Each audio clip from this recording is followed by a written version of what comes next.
भारतीय cricket team के पूर्व गेंदबाज इरफान पठान इन दिनों सुर्खियों में है। इरफान पठान ने ऐसा क्या किया है जो वो सुर्खियों में है?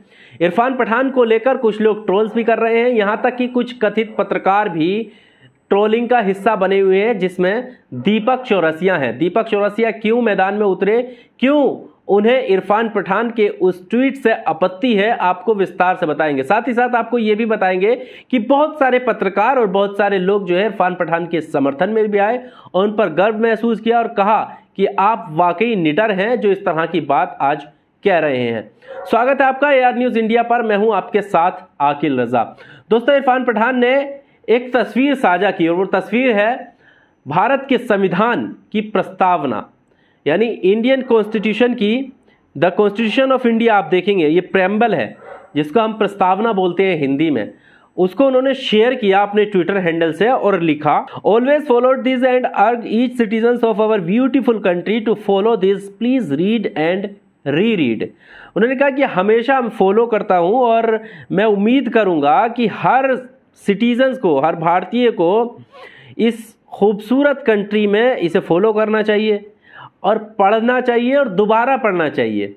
अब आप सोचेंगे कि इसमें ऐसा क्या है जो कथित अंधभक्तों को जो है वो बुरा लग गया। इन्होंने प्रेम्बल की बात की, देश के संविधान की बात की, उसको पढ़ने की, उसको फॉलो की बात की, उसको बार बार पढ़ने की बात की। अब उसको लेकर आपको वो ट्वीट दिखा देता हूं सबसे पहला, उसके बाद मैं बात करूंगा कि किस तरह से ये जो पत्रकार हैं जिनको लोग पत्तलकार कह रहे हैं उनको कितना बुरा लगा। ये ट्वीट आप स्क्रीन पर देखिए। दीपक चौरसिया ये लिख रहे हैं कि गुजरात में चुनाव है और इरफान पठान ने लोकतंत्र और संविधान की बातें करना शुरू किया, दया कुछ तो गड़बड़ है। आप हंसेंगे इस बात पर कि संविधान की बात की और इनको गड़बड़ लगने लगा, यानी संविधान की बात करना इनके लिए गड़बड़ करना है। लोग इसको लेकर काफी गुस्सा हुए कि किस तरह की पत्रकारिता है। आप ये देखेंगे, पुनीत कुमार सिंह ये लिख रहे हैं कि वाह भाई वाह, संविधान की बात कर दी तो गड़बड़, और हिंदू मुस्लिम हिजाब पाकिस्तान की बात करें तो देश प्रेमी, कभी कभी अपना धर्म भी निभा लिया करो। इरफान पठान ने अपना धर्म निभाया है, समझे आप? तो इन्हें गड़बड़ लग रही थी अगर वो संविधान की बात कर रहे थे, दीपक चौरसिया को। इसका जवाब पुनीत कुमार ने लिखा। इसके बाद राजेंद्र सोनी ये लिख रहे हैं कि पत्तल चाट, तू क्यों परेशान हो रहा है लेकिन इतना। श्याम मीरा सिंह ये लिख रहे हैं कि लोकतंत्र और संविधान की बात करना भी अगर किसी पत्रकार को गड़बड़ लगे तो समझ जाओ वो पत्रकारिता नहीं, सरकार की दलाली करता है, चाणक्य। ये इनको जवाब था दीपक चौरसिया को। हैरान करने वाली बात है दीपक चौरसिया की कि अगर कोई संविधान की बात करता है तब भी उन्हें गड़बड़ लग रही है। हालांकि इस विवाद की इस ट्वीट से पहले एक और ट्वीट जो है इरफान पठान ने किया था और उस ट्वीट का जवाब एक भारतीय क्रिकेट खिलाड़ी अमित मिश्रा ने भी किया था और साथ ही साथ कई और पत्रकारों ने भी इसका जवाब दिया है, वो भी हम आपके सामने रखेंगे। अब आपको हम बताते हैं कि सबसे पहला ट्वीट इरफान पठान का क्या था और उसके बाद लोगों के जो रिएक्शन थे वो क्या थे। हालांकि इससे पहले, क्योंकि इरफान पठान ने जो ट्वीट किया उसमें किसी का नाम नहीं था, इरफान पठान ने देश की बात की और देश की एकता की बात करते हुए उन्होंने एक कहीं ना कहीं एक प्रश्न चिन्ह लगाया। प्रश्न चिन्ह इसलिए लगाया कि अभी जो देश में नफरत का माहौल चल रहा था उसको लेकर वो उसको बताते हुए, उसको ध्यान में लाते हुए ये ट्वीट कर रहे थे। ट्वीट क्या था आपकी स्क्रीन पर ये रहा। My country, my beautiful country has the potential to be the greatest country on the earth but ... उन्होंने कहा कि मेरा देश जो है वो, मेरा प्यारा देश है, वो सबसे ज़्यादा ताकत रखता है, सबसे बड़ा जो है दुनिया में सबसे बड़ा बनने की ताकत रखता है। लेकिन फिर वो रुक जाते हैं, लेकिन के आगे वो सवाल छोड़ जाते हैं। लेकिन हम क्या है, एकजुट नहीं है। लेकिन क्या है, समाज में नफरत फैल रही है। लेकिन जो दो समुदाय के बीच आपस में धर्म जाति को लेकर जो नफरत फैल रही है वो नहीं होनी चाहिए। तमाम सवाल इसके पीछे वो छोड़ रहे थे। हालांकि उन्होंने कहीं पर भी इन सारी चीज़ों को मेंशन नहीं किया, लेकिन समझने के लिए इशारा काफ़ी होता है कि आखिर उन्होंने चिंता कहाँ जताई। इसी को लेकर अमित मिश्रा जो स्पिनर बॉलर भारतीय क्रिकेट के रहे हैं, भारतीय टीम में, वो जवाब देते हैं कि my country, my beautiful country has the potential to be the greatest country on the earth only if some people realise that our constitution is the first book to be followed. बिल्कुल सही बात है। इन्होंने लिखा कि अगर कुछ लोग ये रियलाइज करने लगे, ये महसूस करने लगे कि सिर्फ एक संविधान ही है, एक पहली बुक है संविधान जिसको हमें फॉलो करना चाहिए, बिल्कुल सही बात है। संविधान की प्रस्तावना फिर जो है इरफान पठान शेयर करते हैं, जो प्रस्तावना ये कहती है कि हम भारत के लोग, जब वो हम भारत के लोग कहते हैं तो उसमें सभी लोग आ जाते हैं। इसमें ना कोई हिंदू, ना कोई मुस्लिम, ना कोई जो धर्म को नहीं मानने वाला है, नास्तिक भी उसी संविधान, नास्तिक को भी संविधान उतना ही अधिकार दे रहा है हमारे देश में जितना एक आस्तिक को दे रहा है, जो धर्म को मानता है, जो अल्लाह में विश्वास रखता है, जो भगवान में विश्वास रखता है, उतना ही जो किसी में विश्वास नहीं रखता है उसको भी उतना ही अधिकार हमारा देश का संविधान दे रहा है। लेकिन हो क्या रहा है समाज में? अगर आप संविधान की प्रस्तावना में जाएंगे तो बिल्कुल गलत है। आप देखेंगे वीडियो जिसमें बोला जा रहा है कि जय श्री राम बोलो अगर आपको यहाँ पर रहना है। तो क्या हमारे कॉन्स्टिट्यूशन में ये लिखा हुआ है कि जय श्री राम बोलोगे तभी आप इस देश के नागरिक कहलाए जाओगे, अदरवाइज आप देश के नागरिक नहीं हो? समझने की ज़रूरत है। क्या हमारे देश का संविधान ये इजाज़त देता है कि आप जो है अपने धर्म के नाम पर किसी दूसरे समुदाय को टारगेट करो, उसको निशाना बनाओ? कहीं पर भी ऐसा नहीं लिखा हुआ है। धर्म की आज़ादी दी गई है हमारी प्रस्तावना में, वर्शिप की मानने की आज़ादी दी गई है, लेकिन मानने की आज़ादी उतनी नहीं दी गई है कि आप अपनी आज़ादी के नाम पर दूसरे को टारगेट करने लगे। और ये किसी एक धर्म के लिए नहीं है, कि दूसरे धर्मों के लिए भी है कि अगर जुलूस के नाम पे आप सड़क जाम करेंगे, जुलूस निकालने के नाम पे, धार्मिक जुलूस निकालने के नाम पे आप देश की जनता को परेशानी में डालेंगे तो संविधान इसकी इजाज़त नहीं देता है। कहीं पर भी संविधान ने इजाज़त नहीं दी है।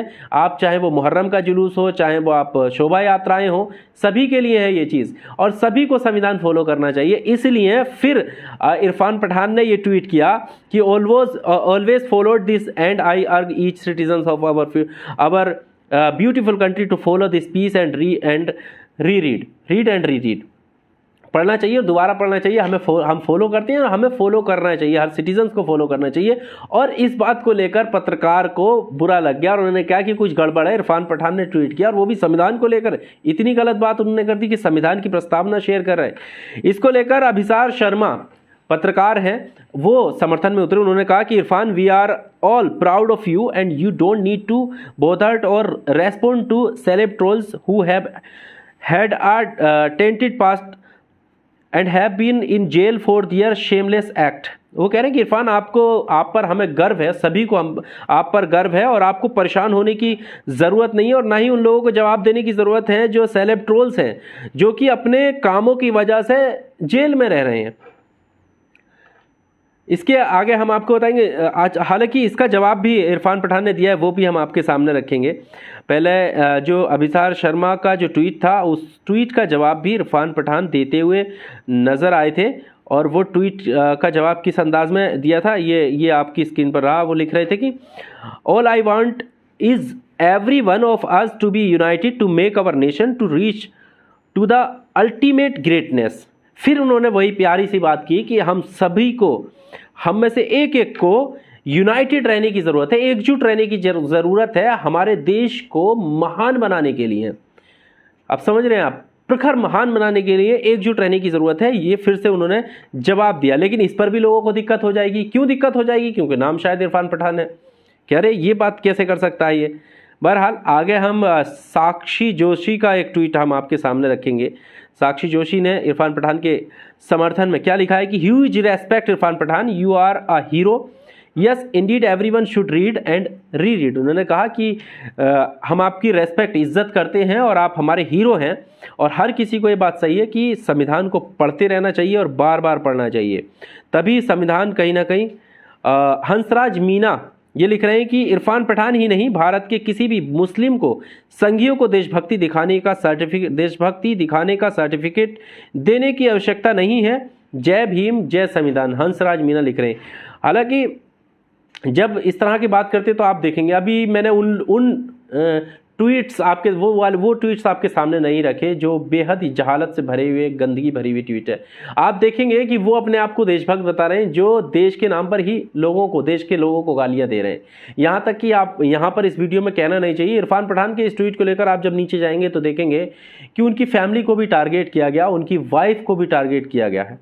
सोचिए आप कि किस तरह से एक हमारे देश का सितारा अगर देश के संविधान की बात कर रहा है तो उसको ऐसी गंदी गंदी गालियां दी जा रही हैं कि मानो उसने कोई गुनाह कर दिया। और जो गुनाह की बात कर रहे हैं, मारने की बात कर रहे हैं, उनको देशभक्त बताया जा रहा है। ये देश का दुर्भाग्य है। युवा राजद आरजेडी ने भी ट्वीट किया, कहा इस खिलाड़ी में जान है, इरफान पठान को लेकर। बाद में उन्होंने जो यूनाइटेड होने की बात की, उस पर भी गौर देने की बात है कि हमें अपने नेशन को महानतम बनाने के लिए हमें एकजुटता की ज़रूरत है, एकजुट होना चाहिए। अगर हम आज़ादी की लड़ाई में सभी एकजुट नहीं होते तो क्या आज़ादी मिल जाती।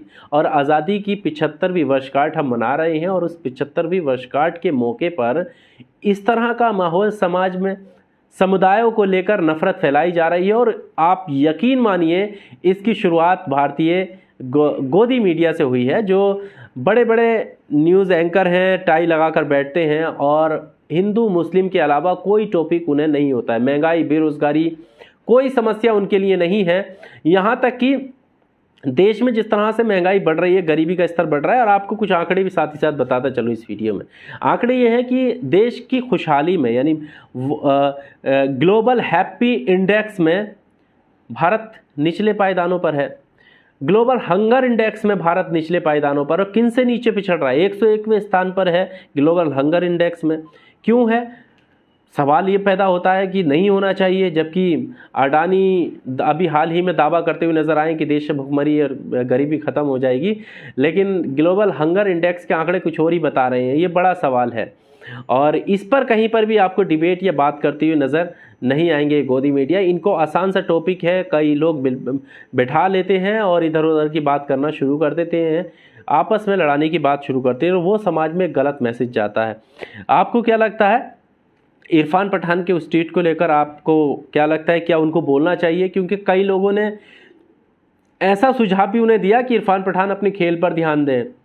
इरफान पठान जो है देश ने उन्हें इस मुकाम पर तक पहुंचाया है, उसको भूले नहीं। क्यों? अरे इरफान पठान इस देश के नागरिक हैं। इरफान पठान इस देश की हर अच्छे बुरे मुद्दे पर बोलने का हक रखते हैं, उनको पूरा अधिकार है।